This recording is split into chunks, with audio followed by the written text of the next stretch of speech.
Thank you so much for joining in. Oscar Blue right here for our page. It is July 8th. The time it is 10:57 in late at night over here in Jerusalem. Behind me you see the ancient city of Jerusalem, beautiful. Right here on the right it is King David's castle. Again, I was invited by my mentor, the great Chuck Holton, which he has been doing incredible coverage over here due to the conflict of war between Israel, Iran, Israel, Gaza, Hamas, Israel, the northern Lebanon, and the northern Galilee, Hezbollah or Hezbollah. Pleasure to be with you guys tonight. God bless you. Um, what is there to talk about? So I'm going to talk about personal experience, what happened to me. Just before we go, buy me a coffee is right there, pinned in the chat for people who want to contribute. It will help me a lot to get back home. So thank you so much for your contributions and your your help. So I flew to Jordan.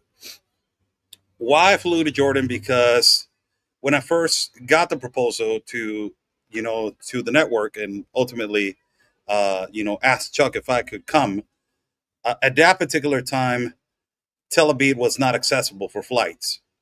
So I flew to Jordan. My first flight was from Tijuana to Mexico City. From Mexico City, I was going to go to London. And from London, I was supposed to arrive to Amman, Jordan. From Amman, cross to the King Hussein pedestrian port of entry and cross to Israel. Right? It sounded easy. Sounded really easy. Sounded like a walk in the park, which was a complete surprise. And this is one of the things that I want to mention to everybody. Changed my flight from Mexico to change it to Madrid. From Madrid, I waited an hour and 20, an hour and 25, 11-hour flight, got into another one from Madrid into Jordan, 5-hour flight. So it's basically, we did 16 hours, full throttle of just coming over here. I got here late at night. First inspection, they sent me to secondary in Jordan. Asked a couple of questions. What am I doing here? What are my intentions? And I said, I'm just staying for one night. I just, tomorrow I'm leaving to King Hussein's, pedestrian walk into Israel. They said, okay, go ahead, do it. Next day in the morning, wake up. Oh, surprise. I think that it's on the Jordanian side. And I'm going to be polite by saying this. For people that they complain about the Mexico United States crossing, you guys don't even know what you're talking about. Talking about complaining. I think that this is the most disorganized crossing possibly in the world. You can say that. In the side of Jordan. Completely a disaster. It took me around 2.5 hours for me to get the paperwork resolved and for me to get into the bus because they put you on a bus. And from that bus, they transport you into the entrance through several meticulous inspections on the Jordanian side and entering Israel territory. Now, this is where I want to emphasize what Israel has done, that a lot of countries should put attention to this. And this is not about talking about particularly, specifically the conflict. It is about how they protect their borders. And I arrived to the King Hussein pedestrian walk-in, and it took me around 4 hours. 4 hours for me to get out of there. And I didn't complain about it. I've been in Israel 2 times. I had my credentials with me. I showed them my credentials, my past press credentials, have them with me. Also, my past passport, because I renew my passport. The past passport had the 2 seals on the passport that it mentions that I have come to Israel. But they did such a meticulous inspection that it was, incredible how they were doing it. And it took me almost 5 hours to get out of there. And for a lot of people, it's going to be like, what the hell? 5 hours is a lot of time. You can have a good day. You can have a good day when It could be easy. It could be a walk in the park. You can walk in there and you're done in 30 minutes and you're gone home. Or it can be an issue like the one that I had, that I had no issue with no authorities, but there were certain officials that they were more meticulous about inspecting people that come in specifically from a passport of Mexico into the country, and ultimately other people. So that the whole arena and the whole area, the whole place where they were inspecting people was full. So it took around 5 hours for me to get out of there, which tells you the level of security of this country through their borders. It is incredibly tight as what we have in comparison in Mexico with the south border of Guatemala, in the United States of America, that until now that Donald Trump has come into office, the border has completely shut down in terms to an enormous influx coming in irregularly or illegally through non-ports of entry.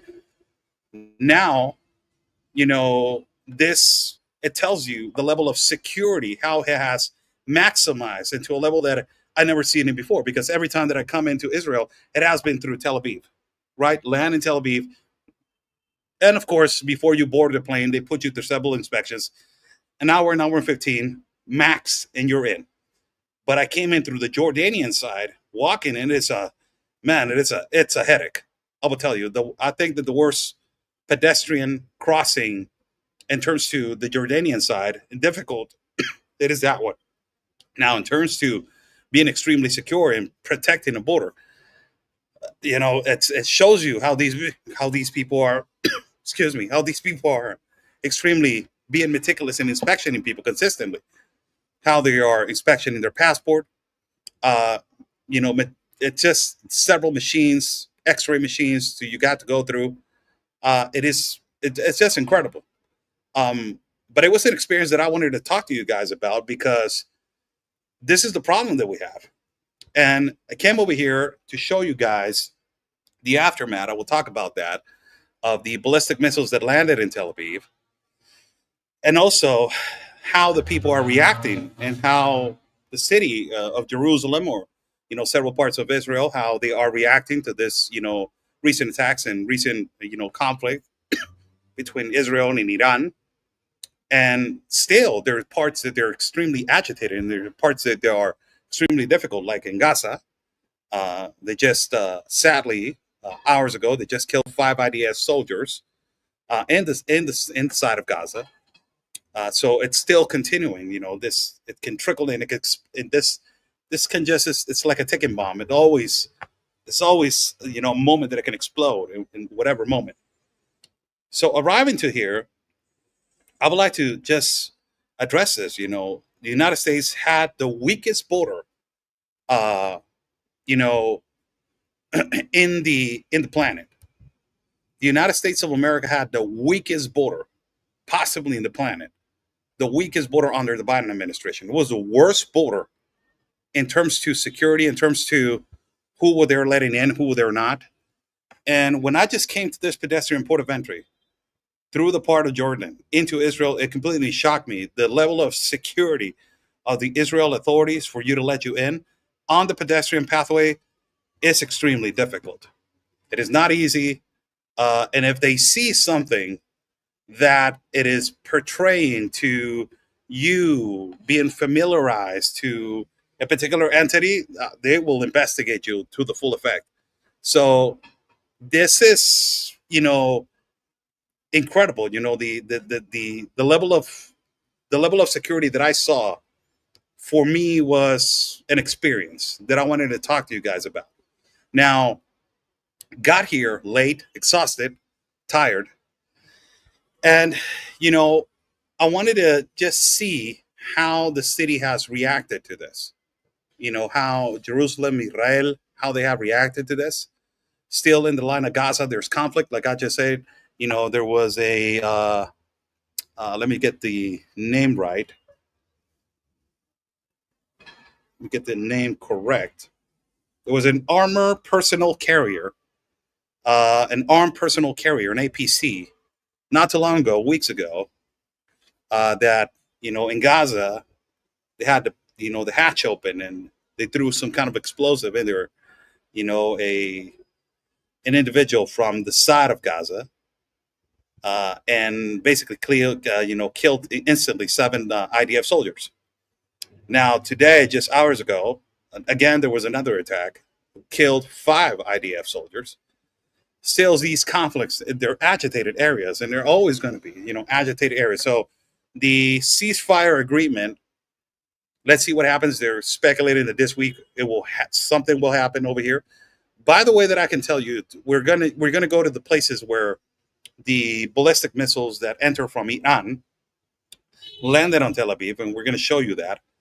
Also, we're going to try to get some interviews with several individuals over here that they can explain us what is their perception of this conflict and where it can basically, if it can exacerbate, it can grow, or it can be just decimated, and it can end at one particular point, which I see that we're far from that. It has existed for decades, but uh, after the United States of America bombed Iran, this has completely, shut down and leveled that.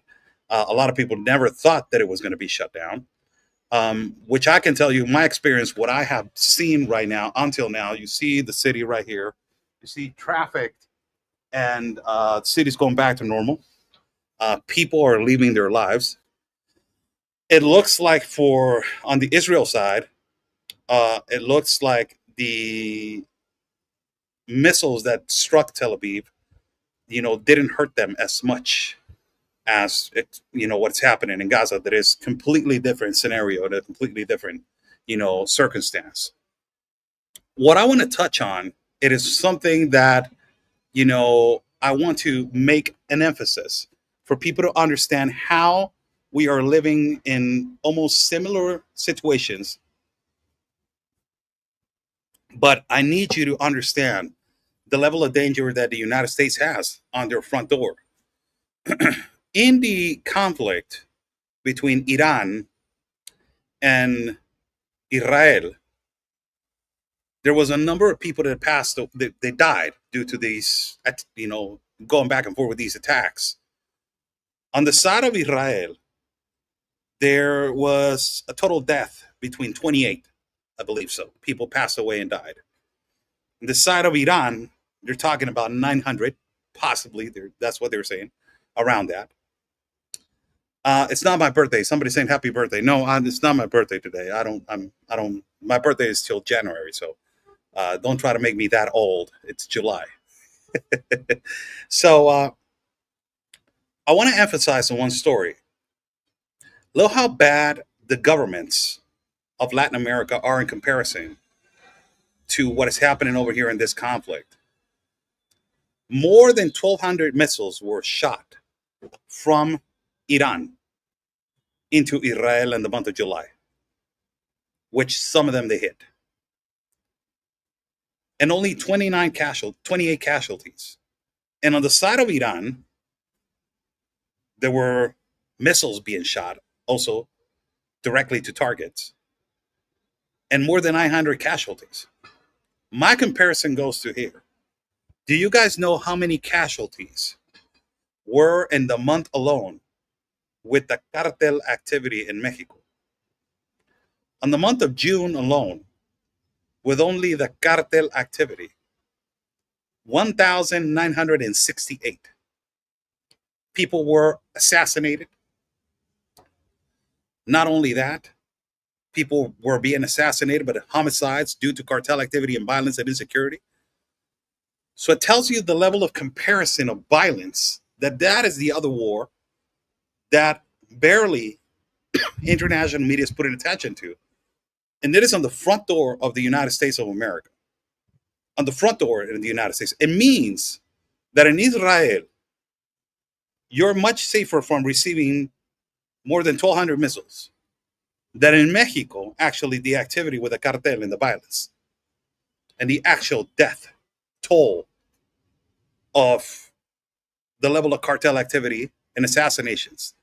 Just for everybody to understand how difficult it is right now in comparison to we're seeing over here the conflict in the Middle East. On the month of May in Mexico, we had the highest level of missing people in history.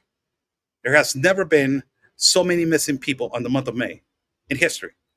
In the month of June, we had the highest history of executions in one day. The 30th of June, more than 30 executions in just one day, adding the decapitations and dismembered bodies.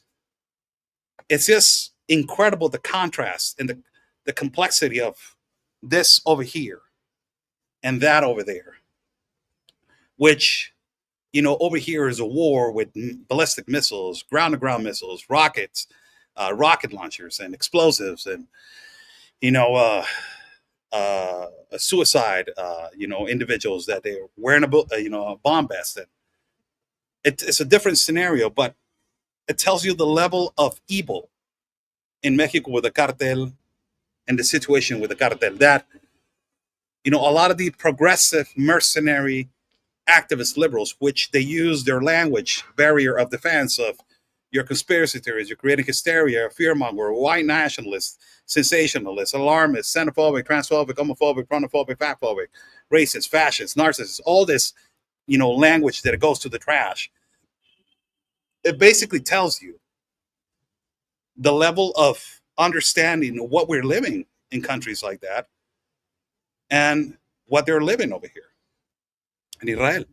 The level of violence, the level of insecurity, the level of basically, the two types of different wars. But also it tells me, in a personal way, it tells me how much a country has invested on protecting their people. And that's where I'm going. Mexico has failed to their citizens to provide them security. The cartel is still active massively. It showed us that they still have a lot of power on this 30th of June in the war in Culiacan. That war has been going on for almost 10 months. The psychological damage to the children, it is irreversible. But it tells you the aggressiveness of the cartel, and that the problem is on the root of the problem. Meanwhile, over here, the level of protection to the surroundings of their people is completely different. They invest on protecting their people. Over in our country of Mexico, they don't invest on protecting us. They just go after the bad guys, but they don't look forward in 10 and 20 years or 30 years or 40 years or 50 years for this problem not to coexist. Who did this? Uh, yes, that is an actual reality as a funny story, which I will like to say right now. So going to the clerk's immigration officer when I was crossing to from in Israel, funny thing happened to me, right? So I went to the immigration official and I told Chuck. The immigration official said, you look like your mother is Palestinian. I'm like, no, no, she's not. I'm like, this is how Mexican people look in Mexico. We're actually, a lot of us, we're brown colored. And the liberals are going to say, oh my God, they racial profile you, Oscar. You should sue them. I'm like, oh, the hell out of here, man. I don't have time for that. But that happened to me. It was funny. And I told Chuck that about it as soon as I crossed and they dropped me off into the gate. I told Chuck, you can't believe what just happened to me. The immigration official just told me if my mom was Palestinian. I'm like, no, I'm Mexican. This is my full passport. My last name is not Abdullah. It's Ramirez. So I'm sorry for that. Sorry to give you bad news, but no, I'm a full-blooded gardener, Mexican. So for everybody to just get that. So that is an experience that happened to me. I think that this is a topic that it's really interesting for me in a human way. I'm explaining this because we are investing, the countries are failing to invest on their people. And I'm even talking about, I'm putting an example of Israel, but they're failing to invest in their people. They're failing to invest in their own security. The United States of America, let me just put an example to it. Under the Biden administration, their military looked weak. soft, out of touch, and their country, their borders. When you have a weak leader and you don't enforce strength, power, you're the pinnacle, you're the head of the example of the country. So when you show weakness, there's a saying, you take kindness for weakness. That's exactly what happened under the Biden administration. And everybody took advantage of that country massively. When you show strength, when you show force, it's a huge change of perspective. And it's a huge change of respect. That is what is actually happening in the borders. Talking about the borders, I don't want to get into other issues. People are going to bring in Jeffrey Epstein, all this kind of stuff. I'm over here reporting on what I see, so I don't want to get into other particular situations. Talking about the border, how they have reinforced the border, how they have protected the border of the United States. Ultimately, at the end of the day, they need to go after and find the 350,000 children that they're missing. They need to go after the NGOs. They're wasting a lot of time. I don't know why the Trump administration is not taking that seriously to go after the NGOs, that they actually were part of this humongous trafficking and problem. They need to go after the United Nations, UNHCR, OIM. But the most important thing was to secure the border and to protect your citizens and to, basically protect your people. One Latin American president that did that was basically Nayib Bukele. He invested on protecting his people, and he invested on the protection of his country. And look where his country is going. Only the ones that they have a peanut of a brain and they're mercenary progressive leftists, they're going to say, oh, he's a dictator. No, he's not. Go to that place and ask the people so you can actually see. I have gone to there. And I have asked their people, and their people are extremely happy with Nayib Bukele. What he did was brought the protection to their people. And security first. So he gave that specifically to his people, and now everything starts to float. Economy, jobs, people are free. People want to go out now. And I'm not going to do a comparison like that, but over here, I can say to you guys, what I've seen in Israel, they invest on protecting their people. The border is extremely secure. The massive attacks in terms of the Iron Dome is completely different than other places. And it is difficult to not say the difference because it is a reality. In Mexico, we don't have an investment on the protection of our people. Just look at the problems that we have. Missing people, mass graves, which I have been reporting, cartel activity, not only cartel activity, violence, kidnappings, extortions, decapitations, dismember bodies. This continues to be a normalized, situation in the brain of a child. I was explaining to Chuck earlier when I was coming in, and I explained to you guys, to to everybody that is watching, a few days ago, I explained to you guys, they gave my son in his school names, a sheet of names of things that he need to, research. And one of the names was Ayatollah, was, Sunni Muslim, Shia Muslim. I don't have nothing against no religion whatsoever. But he's a child. He's 10 years old. He needs to focus on math. He needs to focus on Spanish. He needs to focus on English. And on the sheet also said Christianity. That's the father's responsibility. I don't want nobody else in no other school to be implementing something in the brain of my child and brainwashing my child for him to whatever. If he was a Mormon, I don't want him in a sheet saying Christians or it doesn't even matter. That's the responsibility of the father. I'm the father. I believe in Jesus Christ. So I will explain my son that. And that I believe that is extremely important. Over here, you have a sense of protection, which I believe that we are lacking and we're failing as humanity. And our governments are failing us to provide that. You have several governments that have changed that. The Trump administration, in emphasis of protection in his country, is investing a lot in the military. He's investing a lot in securing the borders. In these kind of situations, right? You have the situation in El Salvador, protecting the citizens. You have horrible situations like they're happening in Colombia with Petro, that they almost assassinated, and he survived. Miguel Turbay, the son of Diana Turbay, who was one of the most prestigious journalists in Latino history, who she discovered the bank accounts of Pablo Emilio Escobar Gaviria. I received an award in Colombia in 2023 from her name, Diana Turbay. You have several problems, like in Venezuela, you have the problem with dictator Maduro, Lula in Brazil.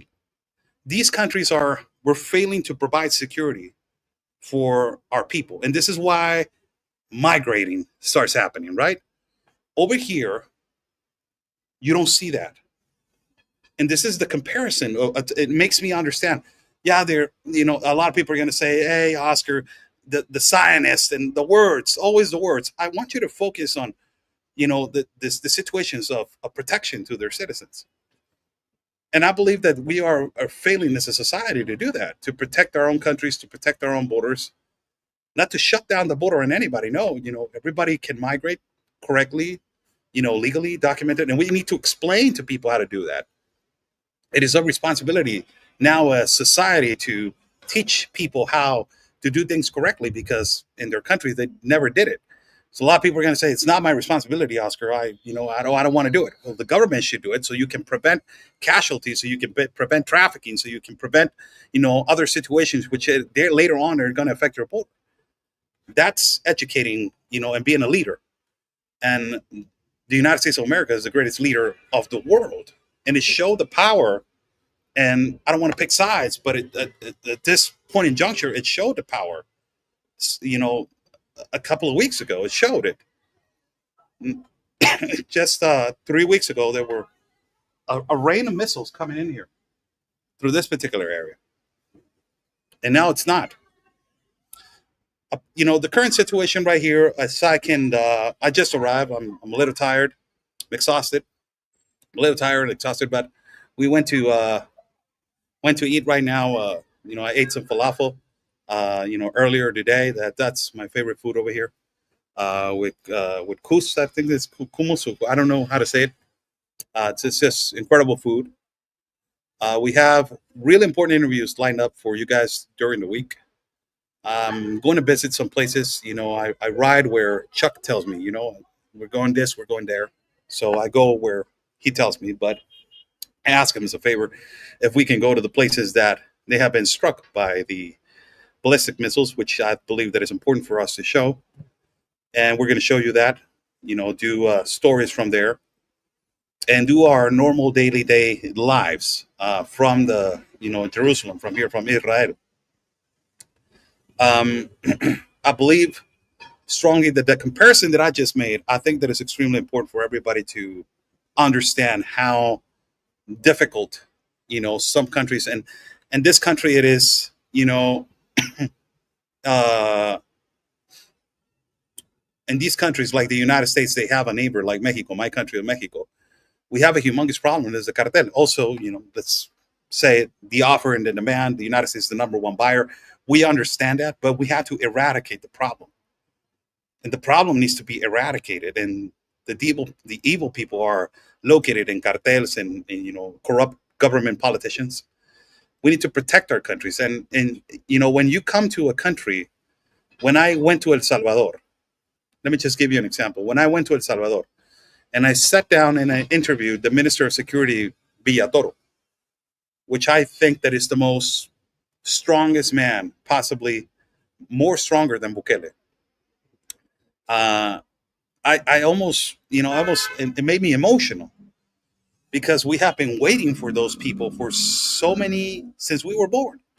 We never had a good leader in countries in Central and South America, because they have never cared about protecting our countries, protecting our homes, protecting our children. The United States has a leader right now that they're protecting their borders. And through circumstances of ups and downs and political issues and political debates and discussions and the diversity of opinions that a lot of people are not going to understand, yes, I agree, don't agree. The only thing that I can tell you is that you got to give it to the Trump administration. They secured that border. and they decimated a lot of the cartel activity through Central and South America and the trafficking. I'll just give you an example. I went through Darien Gap 4 times. There's no trafficking right now through women, children. There's no women and children dying.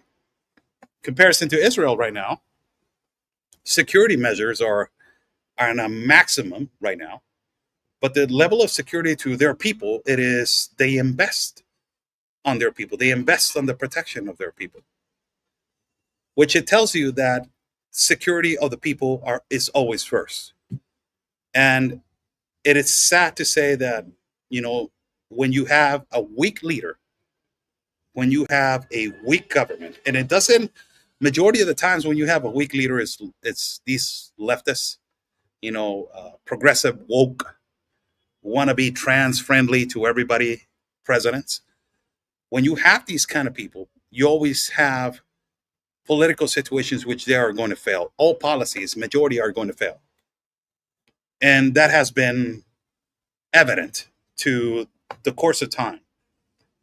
Now, when you have a strong leader that says, no more, that's it. I'm not taking this anymore.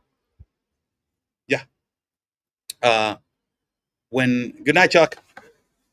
What time tomorrow? The prayer. Yeah. Okay. All right. Chuck's going to sleep, so I just got to say goodnight. When you have these kind of, leaders that they are weak, it gives you a clear example that your country is not going to move forward. And it's evident that when you're in a conflict zone, like we're located right now in Israel, in the part of Jerusalem, it completely explains to you that they invest on the security of their people. And on the other side of Gaza, you will see, one of the saddest places that I have visited in my life has been in Ezerot, close to the line of Gaza. You have a binocular that you can actually see. It's really close. One of the most sad sights that I have seen in my life. It's completely, gone. But this tells you the level of war, the terrorism, and I've said this multiple times. Terrorists doesn't come only on wearing turbans. They can wear a suit and a tie. Look what we have in our government of Mexico. We have people that they are bought by the cartel, and cartel should be designated as terrorist organization. Only the leftists, they will say, no, we don't want them to be that. That's not important. We're combating it. We're fighting it. Yeah. Look at the 30th of June. You did a great job, by the way. Yeah, you did a great job. Yeah, look at the death toll and it's going down. Yeah, you're misinforming. You're disinforming, really. You're disinforming badly because you know that you're changing from homicides to involuntary manslaughter. You're changing it to negligent assassination. If you find a body that it was tied from the legs and the hands, you will report it as he fell from the 7th floor. That's for you, the way that you're changing it. And the United Nations is in it. So I wanted to explain how I feel, as I came over here. The level of security that I saw coming in here, for me was completely, sorry about that, shocking in a way. I didn't complain about it. I haven't complained about it, the inspection that I went through. Why? Because you understand, and you get to understand. You get annoyed, waiting for so many hours. That's obvious. Everybody's going to get annoyed. Nobody's going to be like, oh, I want to wait here 4 hours. Looks like fun. I just, I would like to wait here. But, it tells you that if you have to be inspected, they are going to go and inspect you. And, everything went well after some of the guy came over and says, like, what are you doing here? I said, well, I'm a journalist, blah, blah, blah. And he said, oh, well, what network? And I said, this so-and-so. So you have your credentials? Yes. What are you doing here? I'm like, well, they stopped me. Go home. Go to work. He said, go to work. He told the lady, why are you stopping him? Like, oh, no, he's just, no, don't stop. It's good. It's good to work. Go to work. Those kind of things happen. But it tells you that if the authority is triggered to say, you know what, let's do an inspection, they will do it. And the protection of the citizens, I believe, that is one of the most important things that we have to acknowledge and we have to understand. Oscar, we're not failing as a nation to protect our people, but on a personal level. Husbands protecting their wives and children, and wives protecting their husbands and children. I think that it starts from protecting the nation. If you don't protect the nation, the whole, the base of the fundamentals that is going to be completely destabilized. That is what you're talking about. If you have unprotected nation, you don't have no values, you don't have no fundaments, you don't have no principles. And the principles of the United States of America and has been completely, since the end of time, have been, straightened. Now they with this woke ideology, they try to break it. And I believe that is this is why, because it was so important to secure, the country. Let me read another comment. Uh, Allison Craig, we as Americans, yes, we had times, but we had absolutely no clue, and we need to thank God don't have a war here. Yes, let me read another comment. Uh, I want to protect our nations. We have nothing. Yes, absolutely. That's my perception until what I just arrived here and what I'm experiencing right now. It is this, it's completely diverse. The country has reinforced their protection. I wish that we can go to the other side of Gaza. We're not allowed to go in there. Uh, and I wish that I can go to and enter Iran, so I can show the other side also ultimately. But it's really difficult to go in there. But hopefully these days, which I'll be informing you guys from the places that I am going to be located, and ultimately also inform you guys, give you guys informative reports, talk to you guys, on a daily day to show you guys, this is what is going on, this is what is actually happening, and at the end of the day, basically show you the aftermath of what happened over here. We're going to go get some interviews and be giving you guys the best coverage that we can give you guys over here in Jerusalem and Israel. God bless you guys. Thank you so much for joining in. The Buy Me a Coffee app, it is right there, pinned in the chat. Thank you so much. Completely appreciate your support right now. I'm all the way to the Middle East. So hopefully you guys can, find it in your hearts to support me. And we can continue to give you guys a reality and truth of the news like no other network. Coming back, I have a couple of news that I want to report on, and talking about the violence and the cartel activity. But first, I'm focusing over here. Then we have a bunch of reports that I want to show you guys also that they are going to be extremely interesting for you guys.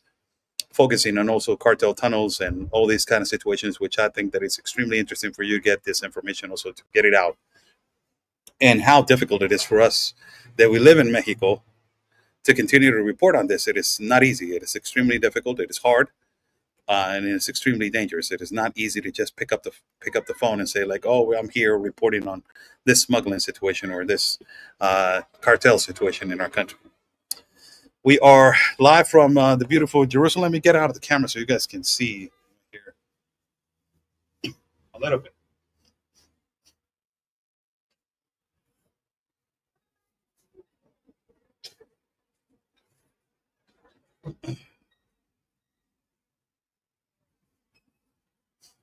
Giving you guys a glimpse of Jerusalem.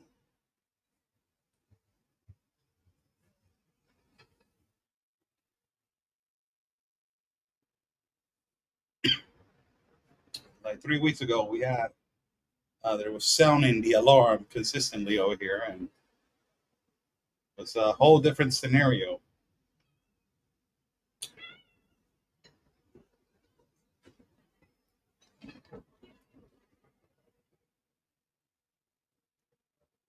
That you have right now.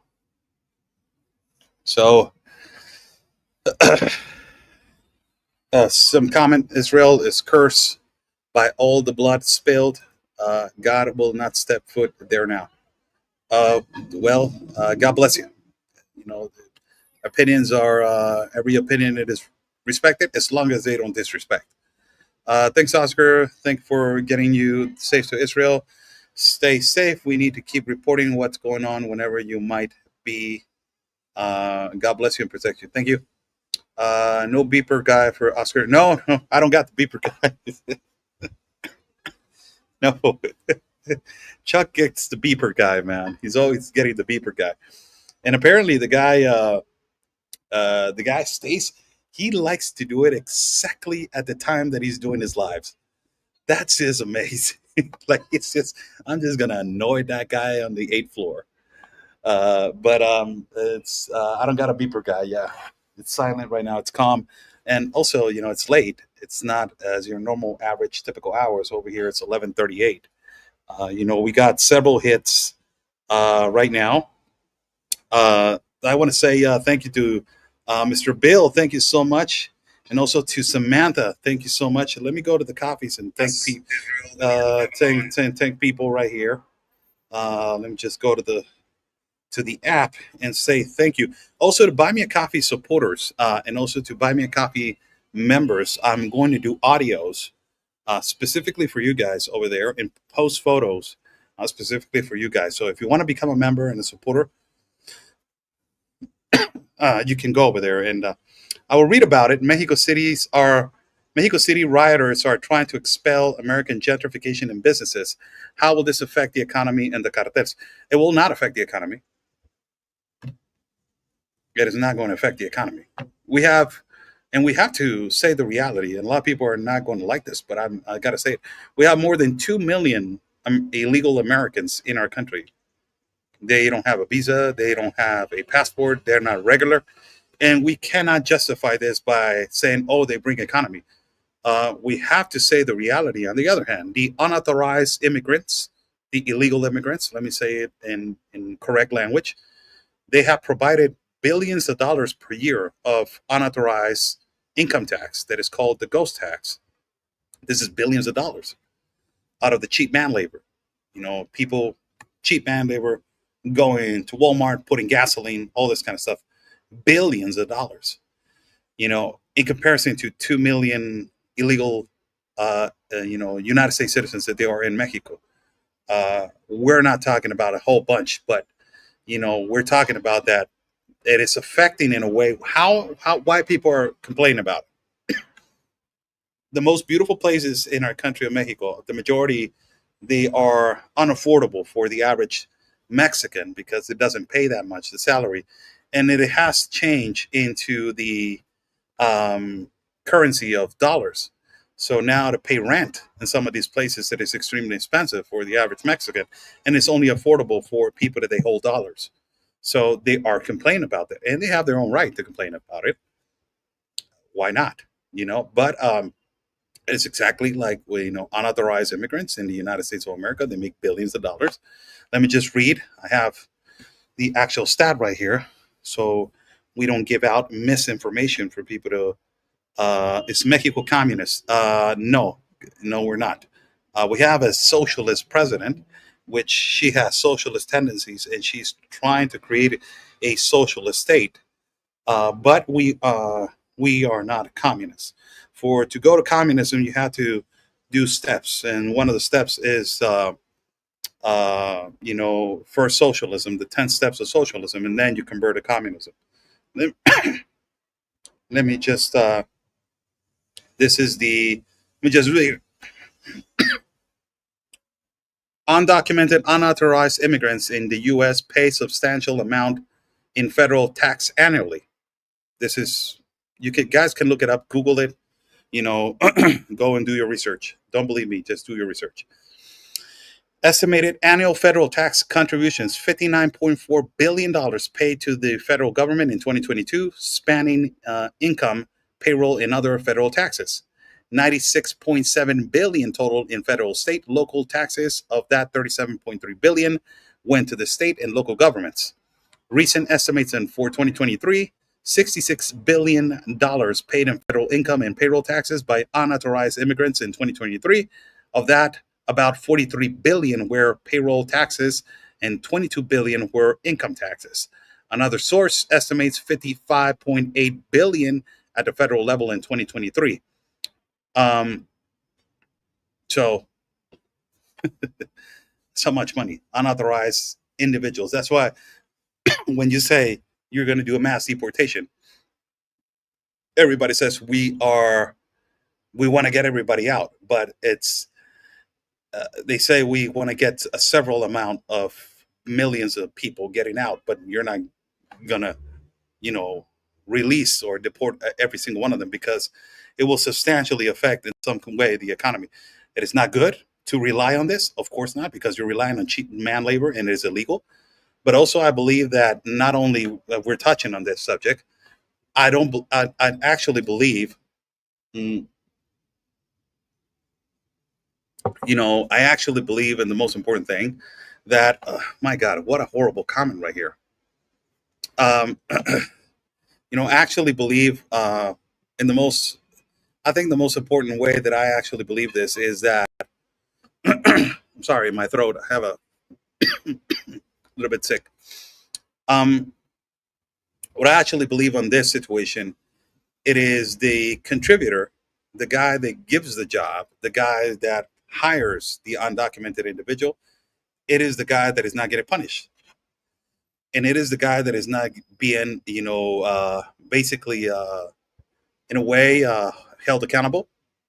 Uh, and I believe that I believe strongly that that is a big problem. Businesses should be held accountable for the actual situation which is happening. Uh, you know, in this kind of situation. So, um, strongly, I believe that. So, uh, jobs that they're hiring amounts of cheap man labor, and ultimately they know that they don't have the proper documents and they're illegal. Why they're continuing to hire these people, and why they continue to be paid under the table, and the business is not being punished, or the business is not being closed, or the business is not being investigated, which I believe that is extremely important for people to understand. Uh, you know, uh, I think that's about it for you. Hold on. Yeah, there's a lot of comments right here. They're really horrible comments. This person in particular. God bless you guys. Thank you so much for joining in. Thank you, and thank you. Has been a pleasure talking to you guys tonight. We're about to go and rest. We have a hit at 2 o'clock in the morning. I believe that it's 2 o'clock in the morning. It's about 2 hours from now. Got to stay up and wait for that, and see how that goes at 2 o'clock in the morning. God bless you guys. Thank you so much for your support. I was about to go to the coffees before I go. How much time we got? 48 minutes. Huh? We're good. Let me see right here. To thank the people that they have been helping and contributing. Thank you so much. So let me just see right here. See more. Right here. Of course, absolutely. Miss Tina, thank you so much. Miss Mary also says, thank you for all you do. God bless you. Miss Tina says, thank you for reminding me of your episode about the war in Israel, that we, well, supporting Israel, in my opinion, need to keep focus on what needs to be done to protect the nations of the United States of America. We have children that need our help, and our nation needs to get with Lord God for his will be done, and repent and have faith, and God bless you. Thank you so much for that. uh, Koki, it says, I have learned so much from the reporting that you do have done over the years. Daring Gap opened my eyes to how evil the enemy uses the worst ways to kill and the innocent. You're reporting on those who have been missing for years. God bless you and keep your family. Thanks so much. Anonymous says, be safe, enjoy your time in Israel. Also, Miss Hanki, I think it is German. God bless you, says. Also, Miss Bianca says to join Chuck in Israel. Thank you so much for that. Also, CJ Johnson, thank you so much. Miss Lisa, thank you so much. Also,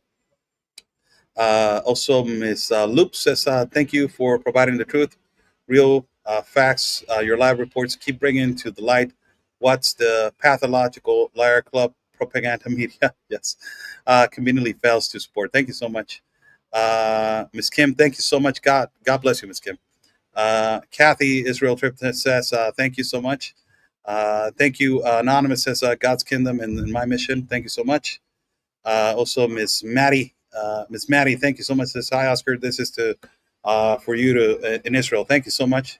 Ms. Devon says glad you on the way. You're in Israel. Thank you. Keep Chuck out of trouble. Can't do that. He's the boss, so I can't do that. Mr. Richards, God bless and thank you for your continued commitment to covering news. Thank you so much. Also, Miss Samantha says, "Stay safe. God is good. You're doing such a great job. Glad I found you again. Thank you so much." And also, Miss Rotsap says, "I love your report. I want to Chalk's followers. May God bless you." Oh my God! Thanks so much, people. They are right here on the chat. So God bless you. Thank you so much for joining in. Oscar Blue for Real America's Boys News in Israel, showing you my perception of the first day. I will do reports, I will do video, I will do all this kind of stuff for you guys to have. Ultimately, it's the first day. I just got here, so it's been just a few hours. So just let me get some kind of a rhythm, and we will provide you good reports. Stay safe, and like we always say, people, God's plan, it is our